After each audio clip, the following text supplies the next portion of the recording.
Hello students, welcome to today's class. So today in this video we are going to cover some more topics of chapter 10 which is string manipulation. और इस chapter का part 4 है। इससे पहले part 1, part 2 and part 3 में बना चुका हूँ। अगर आप लोगों ने वो नहीं देखे हैं तो देख लेना। उन वीडियोस के लिंक आपको इस वीडियो के डिस्क्रिप्शन में मिल जाएंगे, तो आप लोग चेक कर लेना। तो चलिए करते हैं आज के इस वीडियो को स्टार्ट और डिस्कस करते हैं रिमेनिंग टॉपिक्स को। तो हम इस चैप्टर में स्ट्रिंग के मेथड एंड फंक्शन को डिस्कस कर रहे थे। तो काफ़ी सारे मेथड एंड फंक्शन को हम ऑलरेडी डिस्कस कर चुके हैं और जो बचे हुए मेथड एंड फंक्शन है वो आज के इस वीडियो में हम कवर करने वाले हैं। तो चलिए आज की इस वीडियो को स्टार्ट करते हैं और डिस्कस करते हैं रिमेनिंग मेथड एंड फंक्शंस को। तो लास्ट वीडियो को हमने यहाँ पे एंड करा था, हम डिस्कस करने वाले थे इज स्पेस मेथड को। तो चलिए करते हैं इसको डिस्कस। तो ये जो मेथड है इसे यूज़ करते हैं हम नॉन एम्प्टी स्ट्रिंग को चेक करने के लिए। नॉन एम्प्टी स्ट्रिंग का मतलब है कि ऐसे स्ट्रिंग जो कि एम्प्टी भी ना हो और उस स्ट्रिंग में सिर्फ और सिर्फ वाइट स्पेसेस हों। वाइट स्पेसेस से मतलब है ब्लैंक स्पेस, टैब स्पेस या फिर new line space and carry return. तो इस टाइप के अगर वाइट स्पेसेस किसी स्ट्रिंग के अंदर है तो ये जो मेथड है वो रिटर्न करेगा ट्रू। मतलब क्या हुआ, कोई ऐसी स्ट्रिंग जिसमें सिर्फ और सिर्फ वाइट स्पेसेस हैं तो ऐसे केस में ये जो मेथड है वो रिटर्न करेगा आपको ट्रू, और अगर उसके अंदर सिर्फ और सिर्फ वाइट स्पेसेस नहीं है तो ये रिटर्न करेगा फॉल्स। तो इसको और क्लियरली एग्जाम्पल से समझ लेते हैं। देखिए यहाँ पे सपोज str1 वेरिएबल है मेरे पास और इस str1 वेरिएबल के अंदर मैंने इस तरीके से white spaces as a string store कर दिए हैं, क्योंकि यहाँ पे देखिए सिंगल कोड में रखा है मैंने। ये जो वाइट स्पेसेस हैं वो सारे के सारे सिंगल कोड में है। तो यहाँ पे देखिए ब्लैंक स्पेस है, बैकवर्ड स्लैश n है एंड बैकवर्ड स्लैश t है और बैकवर्ड स्लैश r है। तो ये जो है सारे के सारे वाइट स्पेसेस हैं। तो ये स्ट्रिंग जो है वो नॉन एम्प्टी हो जाएगी, मतलब पूरी तरीके से एम्प्टी नहीं है, इसके अंदर सिर्फ और सिर्फ वाइट स्पेसेस हैं। तो जब इस स्ट्रिंग पे इस स्पेस मेथड को अप्लाई करेंगे तो ये रिटर्न करेगा ट्रू, क्योंकि यहाँ पे देखिए सारे के सारे वाइट स्पेस हैं। तो ये रिटर्न कर देगा ट्रू, और ट्रू जो रिजल्ट है वो स्टोर हो जाएगा मेरा ए में, क्योंकि यहाँ पे मैंने अलग वेरिएबल लिया है। इसका जो रिजल्ट होगा वो ए में स्टोर हो जाएगा। अब मैं प्रिंट करूंगा ए को, तो यहाँ पे जो आउटपुट होगा वो ट्रू आ जाएगा। देखिए इस तरीके से आउटपुट ट्रू आ जाएगा। एक और एग्जाम्पल देखते हैं। यहाँ पे देखिए str1 वेरिएबल लिया है और इसके अंदर मैंने स्ट्रिंग रखी है हेलो, और यहाँ पे देखिए मैंने स्पेस दिया है, देन यहाँ पे बैकवर्ड स्लैश n लगाया है, फिर यहाँ पे स्ट्रिंग को मैंने क्लोज कर दिया है। तो ये पूरी की पूरी मेरी एक स्ट्रिंग है। अगर इस स्ट्रिंग को मैं चेक करूंगा इस स्पेस मेथड की हेल्प से तो इस बार जो रिजल्ट आएगा वो आएगा मेरा फॉल्स। क्यों आएगा? क्योंकि यहाँ पे देखिए इस स्ट्रिंग के अंदर सिर्फ और सिर्फ वाइट स्पेसेस नहीं है। मतलब क्या है, किसी स्ट्रिंग के अंदर अगर आपके सिर्फ और सिर्फ वाइट स्पेसेस हैं उस केस में इस स्पेस जो मेथड है वो आपको ट्रू रिजल्ट देगा। लेकिन अगर स्पेस के अलावा कुछ और है, कोई करेक्टर है या फिर कोई स्पेशल करेक्टर है, तब भी ये रिजल्ट आपको फॉल्स ही देगा। तो इसका जो आउटपुट आएगा वो आ जाएगा फॉल्स। इस तरीके से आपको फॉल्स मिल जाएगा। तो इसको जल्दी से चला के भी दिखा देता हूँ मैं आपको। यहाँ पे देखिए वो पूरा का पूरा कोड मैंने यहाँ पे कॉपी कर लिया है। इस वाले स्ट्रिंग में मैंने सिर्फ वाइट स्पेस रखे हैं और इस वाले स्ट्रिंग में मैंने यहाँ पे हेलो भी रखा है, उसके बाद स्पेस देके बैकवर्ड स्लैश n दे दिया है। तो जब इस वाले स्ट्रिंग पे इस स्पेस मेथड लगेगा तो ये देगा ट्रू, और इस वाले स्ट्रिंग पे जब इस स्पेस मेथड को लगाएंगे तो ये रिजल्ट देगा फॉल्स। देखिए मैं इसको चला के दिखा देता हूँ। ये देखिए आप लोग देख सकते हैं, पहले आ रहा है ट्रू फिर आ रहा है फॉल्स। तो आई होप आप लोगों को इस स्पेस मेथड का भी यूज समझ में आ गया होगा। अब बात करते हैं नेक्स्ट मेथड की। तो नेक्स्ट मेथड है हमारा इस टाइटल। तो इस टाइटल मेथड का काम होता है किसी भी स्ट्रिंग को चेक करना कि वो टाइटल केस में है या नहीं है। टाइटल केस से मतलब है कि उस स्ट्रिंग में जो वर्ड हैं उन वर्ड का फर्स्ट लेटर जो हो वो आपका अपर केस में हो और बाकी सारे जो हैं वो लोअर केस में हो। अगर इस टाइप की स्ट्रिंग है तो ये रिटर्न करेगा ट्रू, अदरवाइज रिटर्न करेगा फॉल्स। इसको एग्जाम्पल से समझ लेते हैं। देखिए यहाँ पे मैंने str1 के नाम से वेरिएबल लिया है और इसके अंदर स्ट्रिंग रखी है हेलो वर्ल्ड। ठीक है, हेलो वर्ल्ड में एक्सक्लेमेशन मार्क भी है। अब यहाँ पे मैंने अप्लाई कर दिया है इस टाइटल मेथड कि str1 के अंदर जो स्ट्रिंग है वो टाइटल केस में है या नहीं है। तो यहाँ पे हमारी टाइटल केस में है, तो इस केस में हमारा जो आउटपुट आएगा वो ट्रू आएगा। आउटपुट क्यों आएगा? क्योंकि इस पूरे को मैंने प्रिंट कर दिया है। ठीक है, तो आउटपुट जो आएगा इसका वो आ जाएगा ट्रू। ठीक है, इस तरीके से ट्रू आ जाएगा। अब बात करते हैं सेकंड वाले की। यहाँ पे देखिए str2 वेरिएबल लिया है और इसके अंदर लिखा है मैंने हेलो वर्ल्ड, और यहाँ पे देखिए जो हेलो है वो पूरा का पूरा लोअर केस में है, मतलब कि स्मॉल लेटर में है, और जो वर्ल्ड है इसका W जो है कैपिटल है, बाकी सारे स्मॉल हैं। तो जब इस स्ट्रिंग पे इस टाइटल मेथड को अप्लाई करूंगा मैं तो आउटपुट आएगा फॉल्स। क्यों आएगा? क्योंकि यहाँ पे देखिए ये वाला वर्ड जो है वो टाइटल केस में नहीं है। पूरी की पूरी स्ट्रिंग में जितने भी वर्ड हैं वो सारे के सारे टाइटल केस में होने चाहिए, तभी आउटपुट आपका ट्रू आएगा, अदरवाइज फॉल्स आएगा। तो यहाँ पे ये वाला वर्ड तो टाइटल केस में, लेकिन ये टाइटल केस में नहीं है, इसीलिए इसका आउटपुट जो है वो फॉल्स आ जाएगा। तो इस कोड को जल्दी से मैं आपको चला के भी दिखा देता हूँ। तो देखिए यहाँ पे जो कोड मैंने आपको अभी एक्सप्लेन करा था वो लिख दिया है। अब मैं इसको चला के दिखाता हूँ, तो इसका आउटपुट ट्रू एंड फॉल्स आएगा।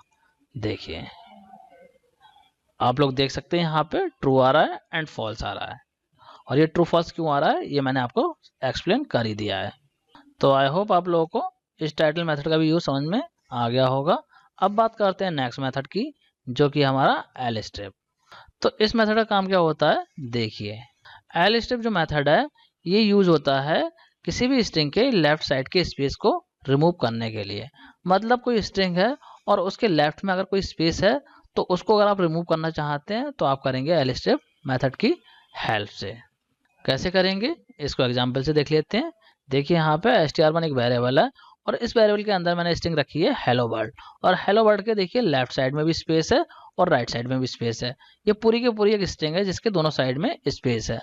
अब इस str1 वेरिएबल में जो स्ट्रिंग है उस पर मैंने लगा दिया है lstrip मेथड। मैंने यहाँ लिख दिया str1.lstrip। तो ये lstrip मेथड क्या करेगा, जो str1 के अंदर स्ट्रिंग है उसके लेफ्ट साइड के जितने भी स्पेस होंगे उनको ये हटा देगा और हटाने के बाद जो स्ट्रिंग बनेगी उसको स्टोर कर देगा ए वेरिएबल में। यहाँ पे इस ए वेरिएबल में मैंने रिजल्ट को स्टोर कर लिया है। फिर जब मैं इस ए को प्रिंट करूंगा तो जो आउटपुट आएगा उसमें जो है आपके लेफ्ट साइड का जो स्पेस है वो हट जाएगा। देखिए यहाँ पे आउटपुट दिखा देता हूँ। यहाँ पे देखिए लेफ्ट साइड का जो स्पेस है वो हट चुका है और राइट साइड का जो स्पेस है वो अभी भी है। मतलब क्या है, लेफ्ट साइड का स्पेस ये हटा देगा और राइट साइड का स्पेस जैसा था वैसा ही छोड़ देगा। अगर ऐसे कंफ्यूजन हो रहा है तो इसको मैं प्रैक्टिकली करके दिखा देता हूँ। देखिए यहाँ पे करता हूँ मैं, तो यहाँ पे एक वेरिएबल लेता हूँ str1 और इसके अंदर रख देता हूँ एक स्ट्रिंग। तो पहले यहाँ पे एक टैब का स्पेस दे देता हूँ। इसके बाद में यहाँ पे कुछ भी लिख देता हूँ, जैसे कि मैं लिख देता हूँ सपोज वेलकम। ठीक है, वेलकम लिख दिया। इसके बाद में राइट साइड में भी कुछ स्पेस दे देता हूँ, 1 2 3 4 ये स्पेस मैंने यहाँ पे दे दिया राइट साइड में। अब मैं आपको इसको प्रिंट करके दिखा देता हूँ। यहाँ कर देता हूँ प्रिंट एंड कर देता हूँ मैं str1। ठीक है, सेव करता हूँ इसको एंड रन करता हूँ। तो यहाँ पे आप लोग देख सकते हैं इसके जो लेफ्ट साइड है इसमें देखिए स्पेस आ रहा है और इसकी जो राइट साइड है इसमें भी देखिए स्पेस आ रहा है। ये देखिए हाईलाइट हो रहा है। अब मैं अप्लाई करता हूँ lstrip मेथड को। देखिए यहाँ पे मैं कर देता हूँ lstrip को, यहाँ कर देता हूँ str1.lstrip। ये मैंने अप्लाई कर दिया। अब मैं इसको करता हूँ रन। तो आप लोग यहाँ पे देख सकते हैं जो लेफ्ट साइड में स्पेस था वो यहाँ पे गायब हो गया है और जो राइट साइड का स्पेस है वो अभी भी देखो यहाँ पे आ रहा है। तो आई होप आप लोगों को lstrip मेथड का भी यूज समझ में आ गया होगा। अब बात करते हैं नेक्स्ट मेथड की, जो कि हमारा rstrip। तो rstrip मेथड का काम क्या होता है, देखिए rstrip मेथड जो है बिल्कुल lstrip की तरह ही है। ये रिमूव करता है राइट साइड के स्पेस को। मतलब क्या है, किसी भी स्ट्रिंग के राइट साइड में जो स्पेस होगा उसको अगर आपको रिमूव करना है तो वो आप कर सकते हैं rstrip मेथड की हेल्प से। कैसे करेंगे, देखिए यहाँ पे str1 एक वेरिएबल है और इस वेरिएबल में हेलो वर्ल्ड स्ट्रिंग है जिसके लेफ्ट हैंड पे भी स्पेस आ रहा है और राइट हैंड पे भी कुछ स्पेस है। ठीक है, अब यहाँ पे मैंने लगा दिया है str1 पे rstrip मेथड को। तो rstrip मेथड क्या करेगा, जो भी ये राइट साइड का स्पेस है यहाँ का इसको हटा देगा और लेफ्ट साइड का जो स्पेस है वैसे ही रहेगा। इसको हटा देगा, इसको ऐसे ही छोड़ देगा, क्योंकि इसको हटाने के लिए हमने देखा था lstrip मेथड। तो यहाँ पे हम बात कर रहे हैं rstrip की। तो ये सिर्फ और सिर्फ राइट साइड के स्पेस को हटाएगा किसी भी स्ट्रिंग के। तो इस स्पेस को हटाने के बाद में जो भी हमारी स्ट्रिंग बनेगी वो स्टोर हो जाएगी ए वेरिएबल में, क्योंकि यहाँ पे जो रिजल्ट है इसका वो मैंने ए वेरिएबल में स्टोर करा लिया है। जब इसको प्रिंट करूंगा तो आउटपुट आएगा, देखिए इस तरीके से आउटपुट आएगा। जो राइट साइड का स्पेस है वो हट जाएगा और लेफ्ट साइड का जो स्पेस है वो ऐसे ही रहेगा। तो इसको भी प्रैक्टिकली करके दिखा देता हूँ मैं आपको। देखिए यहाँ पे करता हूँ, lstrip को करा था हमने तो मैं इसको हटा देता हूँ। अभी आपको प्रिंट करके दिखाता हूँ खाली str1 को।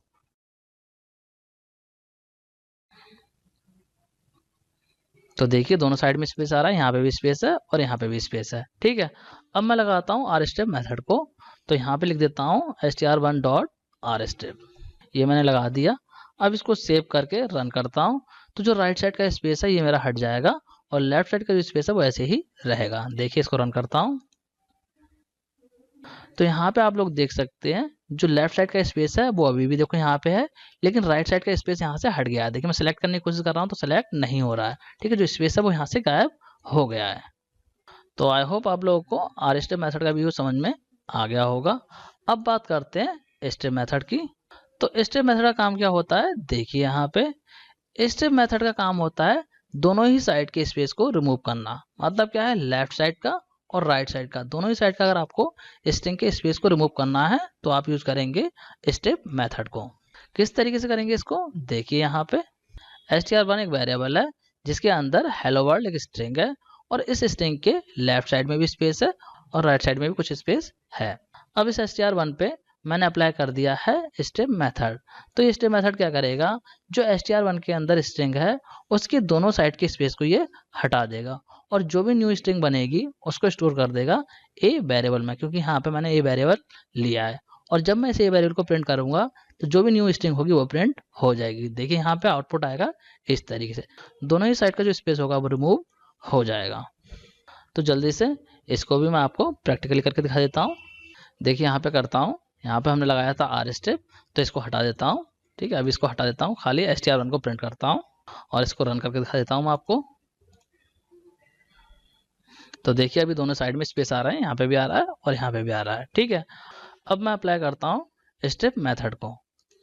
देखिए यहाँ पे अप्लाई करता हूँ, लिखता हूँ str1 डॉट स्टेप, ये मैंने अप्लाई कर दिया। अब इसको सेव करता हूँ एंड रन करता हूँ, तो इस स्ट्रिंग के दोनों साइड के स्पेस रिमूव हो जाएंगे। देखिए ये देखिए आप लोग यहाँ पे देख सकते हैं दोनों साइड के स्पेस जो है वो रिमूव हो गए हैं। देखिए मैं सेलेक्ट कर रहा हूँ तो कोई भी यहाँ पे स्पेस नहीं आ रहा है, यहाँ पे देखिए कोई भी स्पेस नहीं है और इस साइड में भी कोई स्पेस नहीं है। तो आई होप आप लोगों को स्टेप मेथड का भी यूज समझ में आ गया होगा। अब बात करते हैं नेक्स्ट मेथड की, जो कि हमारा रिप्लेस। तो रिप्लेस मेथड का काम क्या होता है, देखिए रिप्लेस मेथड जो है वो यूज होता है किसी भी ओल्ड स्ट्रिंग को न्यू स्ट्रिंग से रिप्लेस करने के लिए।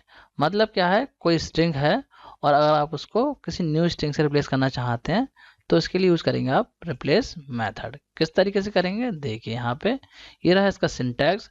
तो सिंटैक्स में क्या है, आप रिप्लेस लिखेंगे, इसके बाद में ओल्ड स्ट्रिंग लिखेंगे, मतलब जिस स्ट्रिंग को भी आप रिप्लेस करना चाहते हैं वो लिखेंगे, फिर कॉमा लगा के न्यू स्ट्रिंग लिखेंगे। जो भी स्ट्रिंग आप इस ओल्ड स्ट्रिंग की जगह देना चाहते हैं वो आप यहाँ पे लिख देंगे। तो इसको और क्लियरली यहाँ पे देखिए, यहाँ पे ये str1 वेरिएबल है जिसके अंदर हेलो वर्ल्ड स्ट्रिंग है, ठीक है। अब इस स्ट्रिंग पे मैंने अप्लाई कर दिया है रिप्लेस मेथड, और रिप्लेस मेथड में मैंने क्या बोला है, मैंने बोला है जो ओ है str1 के अंदर, मतलब str1 जो स्ट्रिंग है उसके अंदर जो ओ है उसको रिप्लेस कर दो स्टार से, ठीक है। तो जहाँ जहाँ भी str1 के अंदर ओ है वहाँ पे स्टार हो जाएगा, और चेंज होने के बाद में जो न्यू स्ट्रिंग होगी वो कहाँ पे चली जाएगी, वो चली जाएगी ए वेरिएबल में, क्योंकि इसका जो रिजल्ट है वो स्टोर करा लिया मैंने ए में। जब ए को प्रिंट करूंगा तो जो न्यू स्ट्रिंग होगी वो प्रिंट हो जाएगी। क्या आउटपुट आएगा, देखिए आउटपुट में इस तरीके से आपका हेल आएगा, फिर स्टार आएगा, क्योंकि यहाँ पे जो ओ था वो स्टार में कन्वर्ट हो गया है। इसी तरीके से वर्ल्ड में से भी ओ हट जाएगा और यहाँ पे स्टार आ जाएगा। तो चलिए इसको भी प्रैक्टिकली करके दिखा देता हूँ। देखिए यहाँ पे करता हूँ, इस वाले स्टेटमेंट को मैं हटा देता हूँ यहाँ से, ठीक है। और ये जो वेलकम स्ट्रिंग है इसी में मैं रिप्लेस कर देता हूँ, ठीक है, इतना रहने देता हूँ, ये स्पेस हटा दिया मैंने। अब मैं यहाँ पे करता हूँ str1 डॉट रिप्लेस, और क्या रिप्लेस करना है मुझे, सपोज मैं चाहता हूँ यहाँ से रिप्लेस करना ई, तो यहाँ पे ई लिख देता हूँ। अब यहाँ पे न्यू स्ट्रिंग लिखूंगा जो भी मैं यहाँ पे देना चाहता हूँ ई की जगह पे। तो सपोज मैं चाहता हूँ यहाँ पे ई को रिप्लेस करना हैश से, तो यहाँ दे देता हूँ मैं हैश, ये दे दिया मैंने, ठीक है। अब इस पूरे को प्रिंट करा देता हूँ। तो ऐसा करता हूँ, एक वेरिएबल ले लेता हूँ, उसमें इसका रिजल्ट स्टोर कर लेता हूँ। सपोज यहाँ ले लिया ए, ठीक है। इस तरीके से जो रिजल्ट होगा वो ए में स्टोर हो जाएगा, मतलब जो न्यू स्ट्रिंग होगी वो ए में आ जाएगी। तो ए को कर देता हूँ प्रिंट, प्रिंट ए, ठीक है। अब इसको सेव करता हूँ एंड रन करता हूँ। तो देखिए यहाँ पे जहाँ जहाँ भी ई था वहाँ पे हैश हो गया है। तो आई होप आप लोगों को रिप्लेस मेथड भी समझ में आ गया होगा। अगर आप चाहें तो रिप्लेस मेथड की हेल्प से पूरा का पूरा वर्ड जो है स्ट्रिंग का वो भी रिप्लेस कर सकते हैं। किस तरीके से करेंगे, देखिए यहाँ पे str2 एक वेरिएबल है जिसके अंदर हेलो वर्ल्ड स्ट्रिंग है। तो अगर आप चाहते हैं वर्ल्ड को कंट्री से रिप्लेस करना, तो आप इस तरीके से लिख देंगे वर्ल्ड कॉमा कंट्री, कि जो वर्ल्ड वर्ड है इस str2 के अंदर उसको रिप्लेस कर दो कंट्री से। तो ये रिप्लेस मेथड वर्ल्ड को रिप्लेस कर देगा कंट्री से, और जो रिजल्ट होगा उसको स्टोर कर देगा बी वाले वेरिएबल में। जब बी को प्रिंट करेंगे तो न्यू स्ट्रिंग आपकी प्रिंट हो जाएगी इस तरीके से, हेलो कंट्री। पहले था हेलो वर्ल्ड, अब हो जाएगा हेलो कंट्री। तो आई होप आप लोगों को रिप्लेस मेथड का कॉन्सेप्ट समझ में आ गया होगा। अब बात करते हैं नेक्स्ट मेथड की, जो कि हमारा ज्वाइन। तो ज्वाइन मेथड का काम क्या है, देखिए। ज्वाइन मेथड की हेल्प से आप किसी भी स्ट्रिंग के कैरेक्टर्स को ज्वाइन कर सकते हैं with the help of separator. मतलब क्या है, कोई स्ट्रिंग है और उसके अंदर के जो कैरेक्टर हैं, अगर आप वो किसी सेपरेटर से ज्वाइन करना चाहते हैं तो वो आप कर सकते हैं with the help of join method. किस तरीके से करेंगे, देखिए यहाँ पे str1 जो है एक वेरिएबल है जिसके अंदर हेलो वर्ल्ड स्ट्रिंग है। अब मैंने str2 वेरिएबल लिया है जिसके अंदर मैंने हाइफन को एज ए स्ट्रिंग पास कर दिया है, ठीक है। तो ये एक तरीके से हमारा सेपरेटर है जिसकी हेल्प से हम str1 के कैरेक्टर को ज्वाइन करने वाले हैं। तो यहाँ पे देखिए मैंने लिखा है str2 डॉट ज्वाइन, और यहाँ पे एज अ आर्ग्यूमेंट str1 को दे दिया है।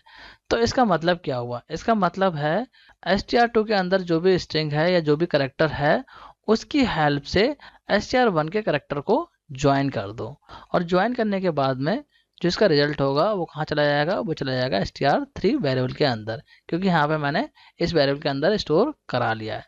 जब मैं str3 को प्रिंट करूंगा तो जो न्यू स्ट्रिंग होगी वो मेरी प्रिंट हो जाएगी। देखिए किस तरीके से आएगी स्ट्रिंग, इस तरीके से स्ट्रिंग आ जाएगी, ठीक है। h आएगा, फिर आपका ये सेपरेटर आएगा, फिर ई आएगा, फिर आपका सेपरेटर आएगा, ठीक है। इस तरीके से आपकी स्ट्रिंग प्रिंट होगी। मतलब क्या है, ये जो सेपरेटर है इसकी हेल्प से पूरी की पूरी स्ट्रिंग ज्वाइन हो रही है। तो चलिए इसको भी प्रैक्टिकली करके दिखा देता हूँ। देखिए यहाँ पे करके दिखाता हूँ। तो इसको मैं हटा देता हूँ, ठीक है। str1 के अंदर अब वेलकम स्ट्रिंग है, इसको मैं सेपरेट करने वाला हूँ। तो यहाँ पे एक सेपरेटर ले लेता हूँ जिससे मैं सेपरेट करूँगा। एक वेरिएबल ले लेता हूँ a इक्वल, सपोज मैंने ले लिया यहाँ पे हैश। अब अप्लाई करता हूँ ज्वाइन मेथड को। तो यहाँ पे लिखता हूँ मैं a dot join, and join में एज अ आर्ग्यूमेंट रख देता हूँ str1 को, str1, ठीक है। एंड इस पूरे का रिजल्ट एक वेरिएबल में स्टोर कर लेता हूँ। आप चाहो तो डायरेक्टली प्रिंट भी कर सकते हो। मैं यहाँ पे एक वेरिएबल ले रहा हूँ, यहाँ पे ले लेता हूँ str2। तो अब प्रिंट कर देता हूँ str2 को, यहाँ लिख देता हूँ प्रिंट str2। तो वेलकम के जितने भी कैरेक्टर हैं वो ज्वाइन होंगे हैश की हेल्प से। देखिए यहाँ पे चला के दिखाता हूँ इसको। ये देखिए आप लोग देख सकते हैं यहाँ पे जो वेलकम है इसके सारे कैरेक्टर हैश की हेल्प से ज्वाइन हो रहे हैं।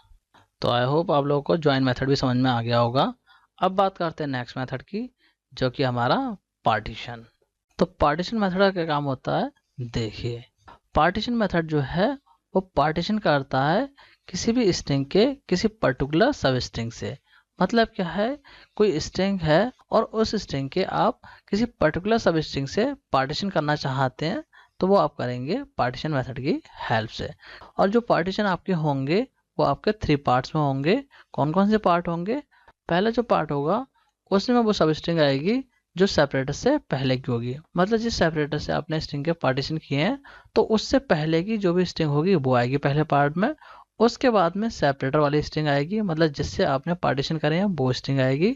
एंड इसके बाद में जो सेपरेटर के बाद वाली स्ट्रिंग है वो आपकी आएगी।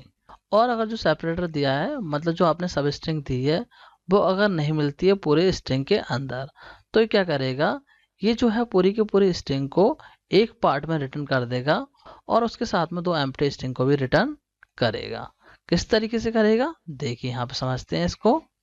str1 एक वेरिएबल है जिसके अंदर जो है India is a great country, ये पूरी एक स्ट्रिंग है। अब str1 पे मैंने यहाँ पे लगा दिया है पार्टीशन मेथड, और इस मेथड में मैंने बोला है कि पार्टीशन करो इज से। ये इज जो है वो एज अ सेपरेटर वर्क करेगी, मतलब ये जो हमारी सब स्ट्रिंग है इससे ही हमें पार्टीशन करने हैं इस वाली स्ट्रिंग में, ठीक है। तो क्या होगा, ये जो मेथड है पार्टीशन वो चेक करेगा यहाँ पे इस स्ट्रिंग को, और जहाँ पे भी इज मिलेगा वहां से पार्टीशन कर देगा। तो 3 पार्ट में रिटर्न करेगा। एक पार्ट तो आपका ये जो सेपरेटर है इससे पहले वाला रहेगा, ये इंडिया वाला पार्ट रहेगा, ठीक है। इसके बाद में सेकंड पार्ट में आपका ये इज आएगा, क्योंकि ये सेपरेटर है तो ये आएगा। इसके बाद में सेपरेटर के बाद वाली जो स्ट्रिंग है वो आपकी आएगी। तो 3 पार्ट में इस तरीके से ये रिटर्न करेगा। तो ये जो 3 पार्टीशन होंगे इस पार्टीशन मेथड की हेल्प से वो स्टोर हो जाएंगे ए वेरिएबल के अंदर, क्योंकि यहाँ पे जो इसका रिजल्ट है वो ए वेरिएबल में ले लिया है। और जब ए को प्रिंट करूंगा तो ये पार्टीशन प्रिंट हो जाएंगे। किस तरीके से होंगे देखिए, यहाँ पे इस तरीके से आउटपुट आ जाएगा। इंडिया वाला पार्ट आएगा, फिर एज आएगा, फिर इसके बाद में अ ग्रेट कंट्री वाला पार्ट आएगा। इस तरीके से यहाँ पे ये पार्ट बन गए, आप लोग यहाँ पे देख सकते हैं। अब बात करते हैं कि अगर मैं कोई ऐसी सब स्ट्रिंग मतलब ऐसा सेपरेटर यहाँ पे पास कर दूं जो कि इस स्ट्रिंग के अंदर नहीं है तो क्या होगा। देखिए यहाँ पे जो है मैंने पार्टीशन मेथड लगाया है और यहाँ पे जो सब स्ट्रिंग दी है मतलब सेपरेटर दिया है वो मैंने दे दिया है आर। तो आर जो सेपरेटर है वो str1 के अंदर कहीं पे भी नहीं है। तो इस केस में क्या होगा, जो इसका रिजल्ट होगा वो कहाँ जाएगा, बी में जाएगा। और जब बी को प्रिंट करेंगे तो हमारा आउटपुट क्या आएगा, आउटपुट हमारा इस तरीके से आएगा। जो पूरी की पूरी स्ट्रिंग है वो एक पार्ट में आ जाएगी और उसके साथ में 2 एम्प्टी स्ट्रिंग भी आपकी प्रिंट होंगी। क्योंकि यहाँ पे हमने देखा था अगर जो सेपरेटर है वो नहीं मिलता है स्ट्रिंग के अंदर तो ये पूरी स्ट्रिंग को एज अ 1 पार्ट रिटर्न कर देता है और साथ में 2 एम्प्टी स्ट्रिंग को रिटर्न करता है। तो चलिए इसको प्रैक्टिकली भी करके दिखा देता हूँ। देखिए यहाँ पे करके दिखाता हूँ। यहाँ पे मैं एक वेरिएबल ले लेता हूँ ए और यहाँ पे लिख देता हूँ कोई स्ट्रिंग, सपोज लिख देता हूँ hello welcome to Python programming. ये मैंने स्ट्रिंग दे दी है। अब अप्लाई करता हूँ पार्टीशन मेथड को, तो यहाँ देता हूँ ए डॉट पार्टीशन एंड यहाँ पे एज अ आर्ग्यूमेंट पास कर देता हूँ सब स्ट्रिंग या फिर आप कह सकते हैं सेपरेटर। तो यहाँ पे देता हूँ सेपरेटर में 2, ठीक है 2 दे दिया मैंने। इसके बाद में इसका जो रिजल्ट है वो किसी वेरिएबल में स्टोर कर लेता हूँ या फिर आप डायरेक्टली प्रिंट कर सकते हैं। तो डायरेक्टली प्रिंट ही कर देता हूँ मैं यहाँ पे, ठीक है प्रिंट करता हूँ इसको, ठीक है सेव करता हूँ इसको एंड रन करता हूँ। तो यहाँ पे जो हमारी स्ट्रिंग है इसके देखिए पार्ट बन जाएंगे 3 पार्ट। ये एक पार्ट बनेगा, ये वाला एक पार्ट बनेगा और ये एक पूरा पार्ट बन जाएगा, ठीक है। इसको सेव करता हूँ एंड रन करता हूँ। तो यहाँ पे आप लोग देख सकते हैं ये एक पार्ट आ गया, एक पार्ट ये आ गया एंड एक पार्ट ये आ गया। अब यहाँ पे एक ऐसा सेपरेटर दे देता हूँ जो कि इस स्ट्रिंग के अंदर नहीं है। सपोज यहाँ दे देता हूँ मैं आर, ठीक है। तो अब क्या होगा, जो पूरी की पूरी स्ट्रिंग है एक पार्ट में आएगी और 2 एम्प्टी स्ट्रिंग भी साथ में आएंगी। देखिए इसको सेव करता हूँ एंड इसको रन करता हूँ। तो यहाँ पे आप लोग देख सकते हैं जो पूरी स्ट्रिंग है वो एक पार्ट में आ रही है और 2 ब्लैंक स्ट्रिंग भी आ रही हैं। तो आई होप आप लोगों को पार्टीशन मेथड भी समझ में आ गया होगा। अब बात करते हैं नेक्स्ट मेथड की जो कि हमारा स्प्लिट। तो स्प्लिट मेथड का काम क्या होता है, देखिए यहाँ पे स्प्लिट मेथड जो है वो किसी स्ट्रिंग के वर्ड की लिस्ट को रिटर्न करता है किसी स्पेसिफाइड सब स्ट्रिंग से। मतलब क्या हुआ, कोई स्ट्रिंग है और उस स्ट्रिंग में आप चाहते हैं जो स्ट्रिंग के वर्ड हैं वो किसी पर्टिकुलर कैरेक्टर से सेपरेट हो, तो उसके लिए आप यूज करेंगे स्प्लिट मेथड को। और स्प्लिट मेथड में अगर आप कोई कैरेक्टर नहीं देते हैं मतलब कोई सेपरेटर वहां पे नहीं देते हैं कि किससे सेपरेट करने हैं वर्ड, तो ये बाय डिफॉल्ट सेपरेट करेगा स्पेस से। जो वर्ड होंगे स्ट्रिंग के उनको स्पेस से सेपरेट करके रिटर्न कर देगा। इसको किस तरीके से करेंगे देखिए, इसको समझ लेते हैं। यहाँ पे str1 यहाँ पे वेरिएबल है जिसके अंदर स्ट्रिंग है India is a great country, ठीक है। ये स्ट्रिंग है str1 के अंदर। अब यहाँ पे str1 पे मैंने लगा दिया है स्प्लिट मेथड। तो यहाँ पे देखिए स्प्लिट मेथड में मैंने कोई भी सेपरेटर नहीं दिया है, कोई भी यहाँ पे डेलीमीटर नहीं दिया है कि किससे इस स्ट्रिंग के वर्ड को सेपरेट करना है। तो यहाँ पे बाय डिफॉल्ट क्या होगा, जो स्पेस है उससे जो वर्ड है वो आपके सेपरेट हो जाएंगे। और ये स्प्लिट मेथड जितने भी जो वर्ड हैं str1 स्ट्रिंग के अंदर उनकी एक लिस्ट बना के रिटर्न कर देगा। मतलब क्या है, एक तरीके से सब स्ट्रिंग की लिस्ट रिटर्न कर देगा और जो रिजल्ट आएगा वो कहाँ चला जाएगा, ए वाले वेरिएबल में। जब ए को प्रिंट किया जाएगा तो इस तरीके से हमारा आउटपुट आएगा। देखिए यहाँ पे इंडिया आएगा, एज आएगा, ए आएगा, ग्रेट आएगा एंड कंट्री आएगा।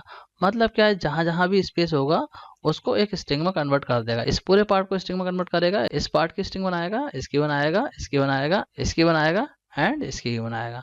जहां जहां भी स्पेस आएगा स्पेस वाले पार्ट से ये सेपरेट करके जो वर्ड होगा उसकी स्ट्रिंग बना के रिटर्न कर देगा। तो यहाँ पे इसने इसी तरीके से रिटर्न कर दिया है। एक और एग्जांपल देख लेते हैं। देखिए यहाँ पे str1 वेरिएबल है और यहाँ पे स्ट्रिंग सेम ही है। जो स्ट्रिंग यहाँ पे थी वही स्ट्रिंग है India is a great country. ठीक है, ये स्ट्रिंग इसके अंदर है। अब इस पे अप्लाई करा है स्प्लिट मेथड। यहाँ पे मैंने दिया देखिए str1 डॉट स्प्लिट। अब यहाँ पे देखिए मैंने आर्गुमेंट दिया है a। मैंने यहाँ पे जो है सेपरेटर दे दिया है कि जो स्ट्रिंग है इसमें जहाँ पे भी a आए वहां से वर्ड को स्प्लिट करके ये रिटर्न कर दे। तो किस तरीके से रिटर्न करेगा, देखिए यहाँ पे से a मिलेगा तो a को छोड़ देगा, इंडी को ये रिटर्न कर देगा। पूरा इंडिया नहीं आएगा क्योंकि यहाँ पे a आ रहा है। जहाँ पे भी इसे a मिलेगा इस स्ट्रिंग में, वहीं से क्या करेगा, जितना भी वर्ड है उसको रिटर्न कर देगा। तो यहाँ पे इंडी कर देगा। इसी तरीके से यहाँ पे इसको रिटर्न कर देगा, इस a को नहीं करेगा। इसके बाद यहाँ पे इतने पार्ट को रिटर्न कर देगा GRE, इतने पार्ट को रिटर्न कर देगा, इस a को नहीं लेगा। इसके बाद में जो बचा हुआ पार्ट है इसको रिटर्न कर देगा। तो ये जो रिजल्ट आएगा वो चला जाएगा हमारा बी वेरिएबल में, क्योंकि यहाँ पे हमने इस पूरे स्टेटमेंट का रिजल्ट जो है बी में स्टोर कर लिया है। जब बी को प्रिंट करेंगे तो हमारा आउटपुट इस तरीके से आ जाएगा। देखिए यहाँ पे मैंने आपको बताया इंडिया आएगा तो इंडिया आ रहा है, फिर इज है तो इज आ रहा है। इसके बाद में यहाँ पे देखिए GRE आ रहा है, क्योंकि यहाँ पे ए आ गया तो यहीं से इसने ब्रेक कर दिया है। ठीक है, ये आ रहा है। इसके बाद में देखिए इस वाले टी से लेके यहाँ तक पूरा का पूरा एक पार्ट रिटर्न कर रहा है। तो चलिए इसको भी मैं आपको प्रैक्टिकली करके दिखा देता हूँ। देखिए यहाँ पे करके दिखाता हूँ मैं आपको। तो यहाँ पे जो है मैं अप्लाई कर देता हूँ स्प्लिट मेथड को, इसे हटा देता हूँ, यहाँ लिख देता हूँ स्प्लिट। ये मेथड मैंने यहाँ पे अप्लाई कर दिया और इस पूरे को यहाँ पे प्रिंट कर रहा हूँ तो यहाँ पे आउटपुट आ जाएगा। तो यहाँ पे देखिए स्प्लिट जो मेथड है यहाँ पे मैंने कोई भी आर्गुमेंट नहीं दिया है, मतलब कोई सेपरेट डिफाइन नहीं करा है कि जो वर्ड है इस स्ट्रिंग के वो कहाँ से आपको सेपरेट करने हैं। तो यहाँ पे बाय डिफॉल्ट क्या करेगा, जहाँ जहाँ भी स्पेस होगा वहां से क्या करेगा, सेपरेट करके ये वर्ड को रिटर्न कर देगा। देखिए इसको चला के दिखाता हूँ मैं आपको। तो देखिए हेलो आ रहा है, वेलकम आ रहा है, टू आ रहा है, पाइथन आ रहा है एंड प्रोग्राम आ रहा है। तो इस तरीके से इसने स्ट्रिंग की पूरी लिस्ट रिटर्न कर दी है। जितने भी वर्ड थे उसको अलग अलग स्ट्रिंग में डिफाइन कर दिया। और यहाँ पे देखिए लिस्ट वाली ब्रैकेट आ रही है क्योंकि इसको पूरा ये एज अ लिस्ट रिटर्न कर रहा है। अब मैं यहाँ पे स्प्लिट मेथड में देता हूँ एक सेपरेटर, कोई भी यहाँ पे सेपरेटर देता हूँ। सपोज मैं देता हूँ यहाँ पे ओ दे दिया मैंने। ठीक है, तो क्या करेगा, ये चेक करेगा इस स्ट्रिंग को और जहां जहां भी इसे ओ मिलेगा वहां से क्या करेगा, ये सेपरेट कर देगा स्ट्रिंग को। ठीक है, किस तरीके से करेगा, देखिए यहाँ पे जो है इसे मिलेगा हेल, तो यहाँ पे ओ आ रहा है, इसको यहाँ से ब्रेक कर देगा। ओनली हेल वाले पार्ट को ये स्ट्रिंग में कन्वर्ट करके रिटर्न कर देगा। इसी तरीके से इस वाले में यहाँ तक रिटर्न करेगा BELC, यहाँ तक रिटर्न करेगा, ओ वाले को छोड़ देगा, यहाँ से पूरे वर्ड बनाएगा और रिटर्न कर देगा। इसके बाद में M से स्टार्ट करेगा और इस T वाले तक रिटर्न कर देगा। एंड इसके बाद में यहाँ से लेगा और यहाँ तक एक वर्ड बनाएगा और इसको रिटर्न कर देगा। इसके बाद यहाँ O आ गया है, फिर यहाँ से लेगा और यहाँ तक आपका एक वर्ड बनाएगा और इसको रिटर्न कर देगा। ठीक है, क्योंकि यहाँ पे O आ गया है। इसके बाद में यहाँ से स्टार्ट करेगा और इस पूरे को एक स्ट्रिंग बना के रिटर्न कर देगा। तो आउटपुट देख लेते हैं किस तरीके से आएगा, चेक कर लेते हैं इसको चला के। तो यहाँ पे देख सकते हैं जैसा मैंने आपको एक्सप्लेन करा उसी तरीके से यहाँ पे आउटपुट आ रहा है। देखिए इसको मैच कर लेते हैं। देखिए हेल वाला पार्ट आ रहा है, ये जो हेल वाला पार्ट मैंने आपको बताया ये आ रहा है। इसके बाद में जो है आपका VLC आ रहा है। ठीक है, ये मैंने आपको बताया VLC आ रहा है। इसके बाद में देखिए ये वाला पार्ट आ रहा है। ठीक है, ये आ गया यहाँ पे। एंड इसके बाद में यहाँ पे देखिए इतना पार्ट आ रहा है, ये आ गया। एंड इसके बाद में ये वाला पार्ट आ रहा है, देखिए ये आ गया यहाँ पे। एंड लास्ट में जो है वो आपका पार्ट ये आ रहा है। ठीक है, तो स्प्लिट मेथड का काम यही होता है। इस तरीके से आप स्ट्रिंग को स्प्लिट कर सकते हैं with the help of split method. और ये काफी इंपॉर्टेंट मेथड है, इसकी बहुत ज्यादा जरूरत पड़ेगी आप लोगों को आने वाले टाइम में। 12th क्लास में भी बहुत ज्यादा जरूरत पड़ेगी, तो इसको अच्छे से प्रैक्टिस कर लेना। तो आई होप आप लोगों को स्प्लिट मेथड भी समझ में आ गया होगा। तो स्टूडेंट अब आपका ये चैप्टर फिनिश हो गया है। जो चैप्टर नंबर 10 था आपका स्ट्रिंग मैनिपुलेशन, ये चैप्टर आपका पूरा कंप्लीट हो गया है। जितने भी टॉपिक इस चैप्टर के थे वो मैंने आपको एक्सप्लेन कर दिए हैं। आई होप आपको सारे टॉपिक समझ में आ गए होंगे। और ये चैप्टर काफ़ी इंपॉर्टेंट था, स्पेशली इसमें जो स्ट्रिंग के मेथड एंड फंक्शन है वो काफ़ी इंपॉर्टेंट है। उनकी आप लोग अच्छे से प्रैक्टिस कर लेना, अच्छे से समझ लेना, क्योंकि बहुत ही ज़्यादा इंपॉर्टेंट है, बहुत आपके काम आने वाले हैं। स्पेशली 12th क्लास के लिए बहुत ज़्यादा इंपॉर्टेंट है, क्योंकि बोर्ड एग्जाम में बहुत सारे क्वेश्चन इन फंक्शन पर बेस्ड आते हैं। तो आपको पता होना चाहिए कौन सा फंक्शन किस तरीके से यूज करते हैं या किस फंक्शन का क्या वर्क होता है। तो स्टूडेंट आज की इस वीडियो को यहीं पे एंड करते हैं। नेक्स्ट वीडियो में हम स्टार्ट करेंगे नेक्स्ट चैप्टर, जो कि होगा हमारा chapter number 11। So student that's it for this video. Thanks for watching.